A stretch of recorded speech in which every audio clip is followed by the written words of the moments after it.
Hello, welcome to my channel. माझ्या चॅनलवर आपलं सहर्ष स्वागत. आपण पाहत आहात एका सुरेख व्यक्तिचित्राचं रेखाटन आपण बघतोय.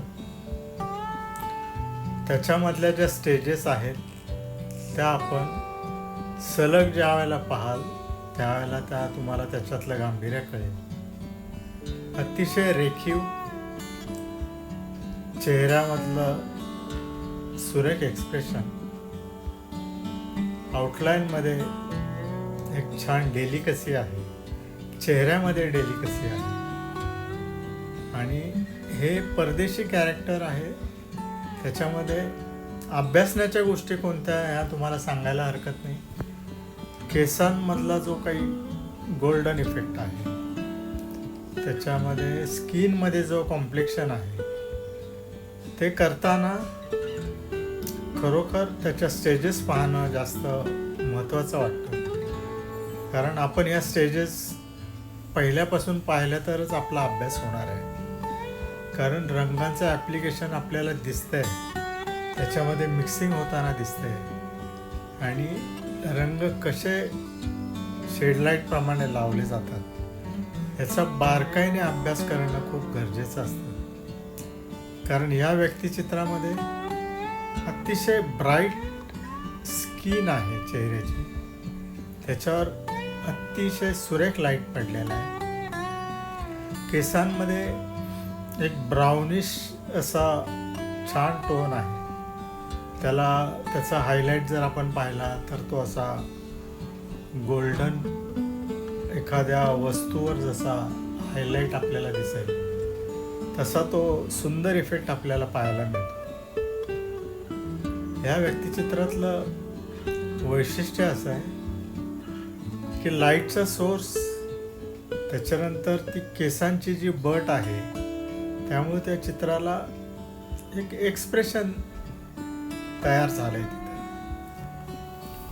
डोळ्यांमधला जो भाव आहे तो त्या व्यक्तिचित्रातला अतिशय महत्त्वाचा पार्ट आहे.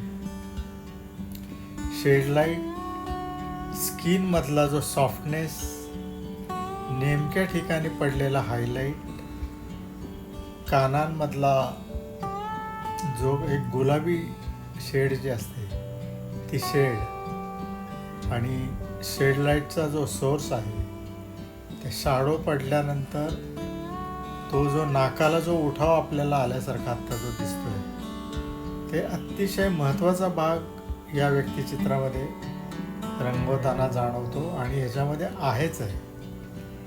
केसांमधले इतके टोन आहेत की आपण सहज आपल्याला तो ब्राऊन इफेक्ट डोळ्याला ज्या वेळेला दिसतो त्यावेळेला तो आपल्याला सोपा वाटायला लागतो.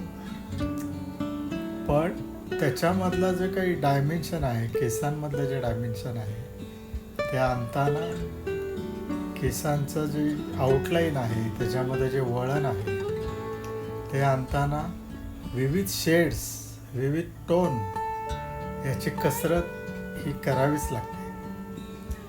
त्याशिवाय त्या केसांचा इफेक्ट आपल्याला आणणं अवघड जाऊ शकतं.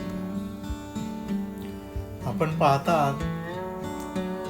केसांमध्ये डार्क आणि लाईट टोन देऊन त्याला डायमेन्शन आणण्याचा प्रयत्न केलेला दिसतोय. केसांमधला हायलाईट, हलकासा सॉफ्टनेस आपण केसांमध्ये केलाय. सायमल्टेनियसली स्किनमधला जो हायलाईट आणि त्याच्यामधले जे गुलाबीपण जे आहे स्किनमधलं ते आपण पाहिलं. डोळ्यांमध्ये काम करत असताना शॅडो आणि त्याचा लाईटचा विचार करणं फार गरजेचं असतं. कारण शॅडोमधला हलकासा डोळ्यांचा जो टोन आहे आणि लाईटमधला डोळा याच्यामध्ये रंगवताना खूप फरक असतो. तो फरक आपल्याला रंगवताना दाखवता आला पाहिजे. कारण सावलीमधला डोळ्याचा जो रंगांचा इफेक्ट आहे तो नेमकेपणाने जर तिथं आला तरच त्याला काहीतरी अर्थ येतो. आता आपण हा लाईटमधला डोळा जो आपण पाहतोय, तर त्याच्या बुबुळामधली जी लाईट हलकीशी शेड आहे, तर दोन्ही डोळ्यांमध्ये जर आपण तुलना केली तर तुम्हाला हा फरक दिसेल की लाईटमधला डोळा आणि शॅडोमधला डोळा ह्याच्यामध्ये रंगवण्यामध्ये जी तफावत आहे किंवा जे वेगळेपण आहे, याचं भान चित्र रंगवताना असलं पाहिजे. नाहीतर मग शेड लाईटचा जो परिणाम आहे तो परिणाम मिस होतो किंवा ते चुकीच्या पद्धतीने रेंडरिंग होतं.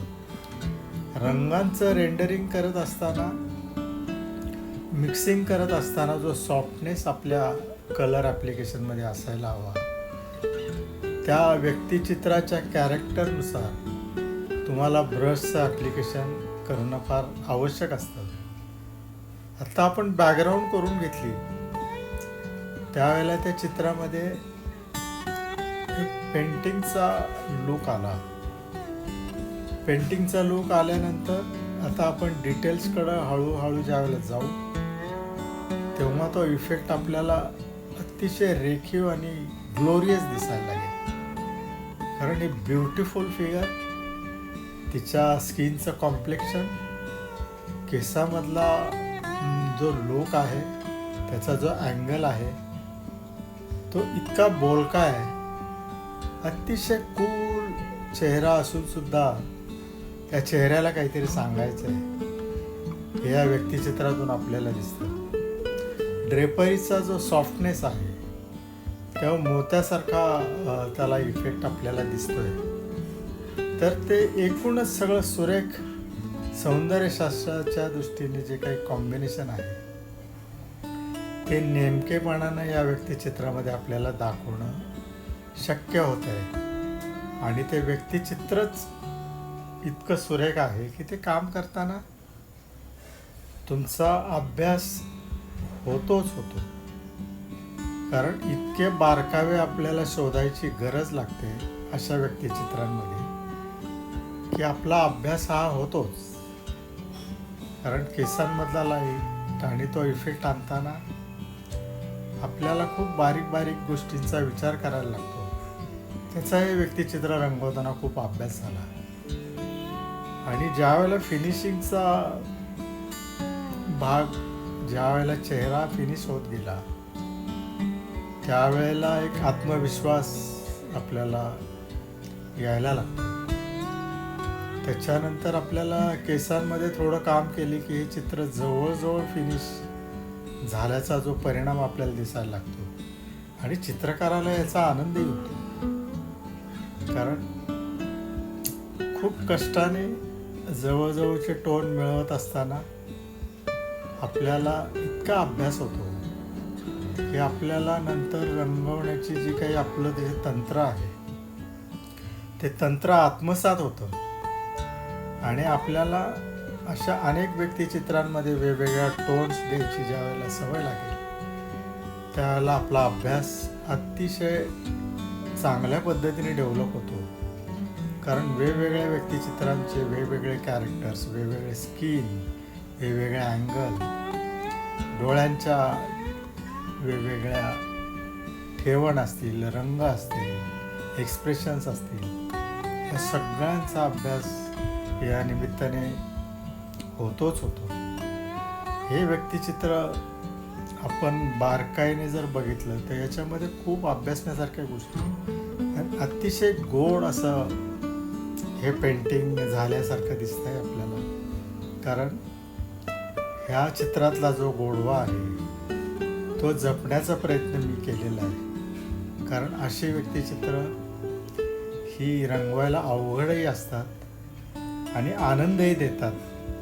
कारण सातत्यानं अशी व्यक्तिचित्रांचं रंगवणं किंवा अशा या चित्रांचं रेखाटन आपण करत गेलं पाहिजे.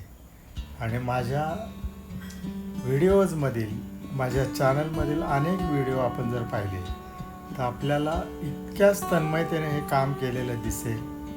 तुम्ही माझा प्रत्येक व्हिडिओ जर मन लावून जर पाहिला तर तुमचा अभ्यास झाल्याशिवाय राहणार नाही. अतिशय मन लावून कष्टाने केलेले व्हिडिओज आपण पाहिले पाहिजेत, आपल्या सूचना केल्या पाहिजेत आणि माझ्या चॅनलला आपण सबस्क्राईब पण केलं पाहिजे. कारण आपल्या सूचनांचा आपण ज्या वेळेला पाठपुरावा कराल की अशा गोष्टींची अपेक्षा आहे किंवा अशा गोष्टी आम्हाला अपेक्षित आहेत, ह्या सूचनासुद्धा तुम्हालाही आणि मलाही बळ देतील. कारण इतकं सुरेख काम द्यायचा तुम्हाला मी प्रयत्न करतोय, त्याचं कुठंतरी मला फळ मिळाल्याशिवाय राहणार नाही. कारण तुमचं सहकार्य, तुमच्या सूचना यांचं नेहमीच स्वागत असेल. धन्यवाद.